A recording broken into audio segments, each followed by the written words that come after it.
Hey! Can we ask you some questions? Sure, fire away. Okay, so first, who is someone you helped this week? Oh my gosh, help this week? So many people, I can't even begin to describe how many people. I'd probably have to say my wife. She recently had a little bit of a procedure done, and so she hasn't been able to do as much as she can, which is a struggle for her. But she's fine, everything's good. But just being more active around the house than I normally am, and I've been able to help her do some things, so that's been really helpful. That's good. Mm-hmm. Who inspires you? Gosh, my grandpa inspired me a lot. He passed away like 15 years ago. A little less than that, but he was someone that I really looked up to. I actually still have his picture. The last picture that I took of him was at my college graduation. And so he inspired me a lot to just be a good person, be a good dad, be a good role model, just a good man in general, helping people out, doing things that aren't even really asked of you to do. So he inspired me a lot. What is your ideal running weather?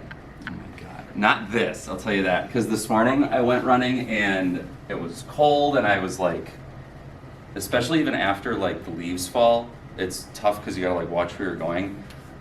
Yesterday was perfect. So I don't know if yesterday it was 55 degrees or something like that, a little bit of wind, not sunny, like partly cloudy, that's perfect. 50s and 60s is amazing, yeah. Is there any advice you'd give your teenage self? I had thought about this a while ago, and one of the things that I kept on thinking about was, like, if I were in the situation that kids are in now, would I act any different or would I do anything differently? And I think one of the things that is really important to me looking back on is the idea that I always did stuff caring what other people thought. And I think I missed out on a lot of opportunities in high school, even in college too. And I think if I were to go back and just say, like, who cares what everyone else thinks, just go ahead and do this if it makes you passionate, if it makes you happy, that'd be something that I'd really want to look back at. Do you have a secret talent?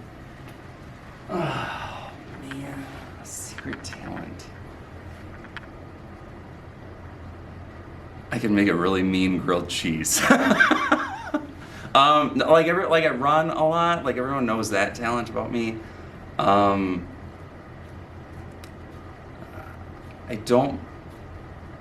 guess I love like hiking and like going outside and doing stuff. I'm just like looking at like things around my room and that inspired any talents that I have. But I can sew.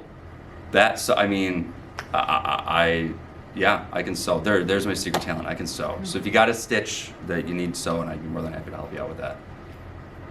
What is your marathon PR? Oh God, I just ran one actually. So it was my first one. It wasn't great. So it was, what was it? It was 4:19? No.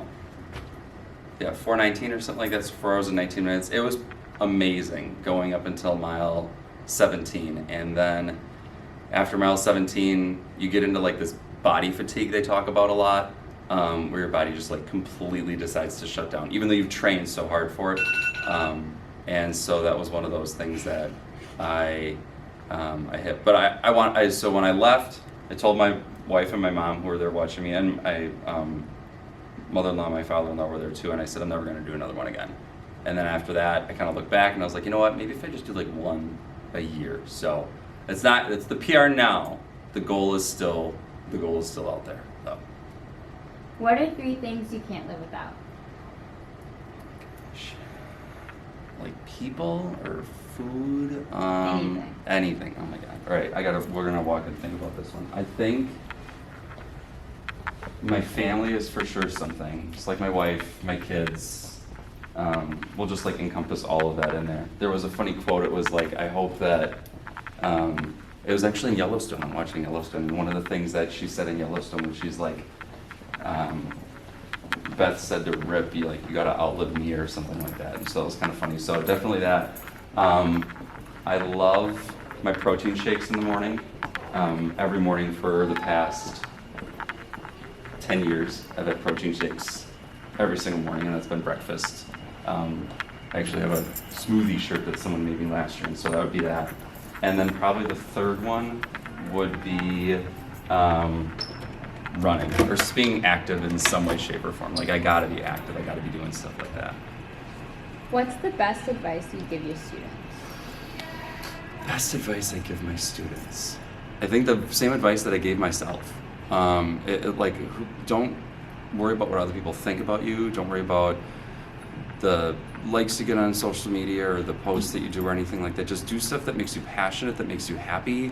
And as long as you are able to do those two things and I guess not hurt or like injure anyone else or offend people and those kinds of things, I think that you'll live a really good life.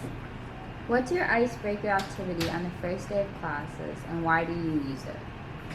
I do the like random question thing. So I print off like this list of like 500 random questions, and I just have them. We call out their names, and I have them like pick a number, and I ask them a question that is that number. And if they don't like it, they can pick another one. Because some of them are a little bit, like, are you afraid of the dark, or they get a little bit more intimate, I guess, if you will, in that. And if they don't like it, then they can do another one. I think I do that just because everyone's really used to the what's your name, your favorite color, what do you want to do kind of thing. And I think that this you get to just feel a little bit more comfortable in the classroom, but then also be able to share something about yourself that not everyone knows. And finally, what is your favorite high school memory? My favorite high school memory. I was in band in high school, and I played the trumpet.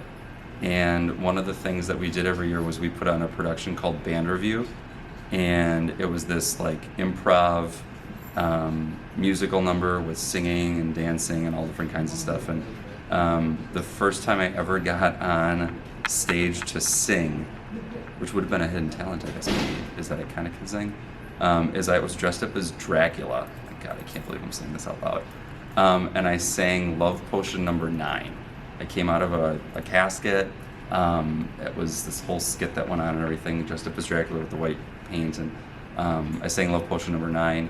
And then my senior year, I actually sang Frank Sinatra too. So I had the hair slicked back and zoot suit coat and things like that. So those are really, really cool memories that I have. Okay, thank you so much. Yeah, thank you.